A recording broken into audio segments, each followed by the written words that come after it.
السلام علیکم میرے پیارے بچوں، دھیان دو یہاں۔ آج ہم جمع ششم سبق نمبر 2 زاویہ سبق پڑھیں گے، اینگل کے بارے میں پڑھیں گے۔ دیکھیے، اس سوال کو آج ہمیں حل کرنا ہے۔ اس میں زاویہ کا نام، زاویہ کا راز اور زاویہ کے ضلع آج ہم کو پڑھنا ہے۔ سب سے پہلے ہم زاویہ لکھیں، زاویہ کے بعد زاویہ کا نام دیکھنا ہے، زاویہ کا راز دیکھنا ہے اور زاویہ کا ضلع دیکھنا ہے۔ آپ کے سامنے ایک زاویہ بنایا گیا ہے جو زاویہ حادہ ہے، اس کے نام بھی لکھے گئے ہیں۔ آپ دیکھ سکتے ہیں چھوٹا منہ ہے، یعنی کہ زاویہ حادہ ہے جو 90 سے کم پیمائش کا ہے۔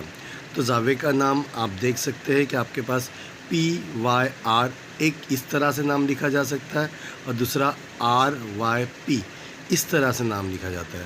ان زاویہ کو ہم دو طریقے سے اس کا نام لکھ سکتے ہیں، اور زاویہ کی علامت بھی آگے بنائے دینا ضروری ہوتا ہے۔ ابھی زاویہ کا راز آپ دیکھیں گے، دونوں شعاع کے درمیان والا نقطہ ہے نقطہ Y، جو زاویہ کا راز ہوتا ہے، یعنی زاویہ میں صرف ایک راز بنتا ہے، اور زاویہ کے دو ضلع بنتے ہیں۔ پہلا ضلع کا نام ہے PY اور دوسرے ضلع کا نام ہے RY، یعنی زاویہ میں دو ضلع بنتے ہیں اور زاویہ کا راسی نقطہ ایک ہوتا ہے، اور زاویہ کا نام ہم دو طریقے سے لکھ سکتے ہیں۔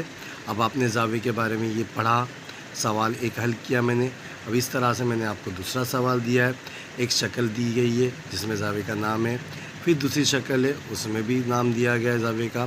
یہ دو پیارے بچوں، آپ کے دونوں سوالات حل کرنا ہے، یہ آپ کے لیے ہوم ورک ہے، سمجھے؟ آپ کو اسے حل کر کے بتانا ہے۔ انشاءاللہ بعد میں ملاقات ہوگی۔ آپ سبھی کا بہت بہت شکریہ۔